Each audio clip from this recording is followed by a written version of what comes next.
ಗಗನನಿ ಭುವನನಿ ಶಿಖರನಿ ದಣಿದರೆ ಧರಣಿಗೆ ಧಣಿಯು ನೀ.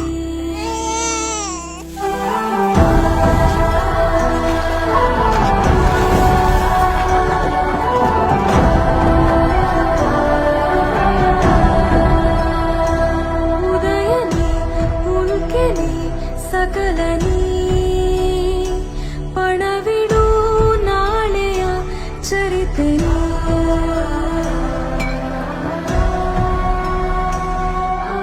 ಯುಗವು ಇರುವ ತನಕವು ನೀನೇ ಜನ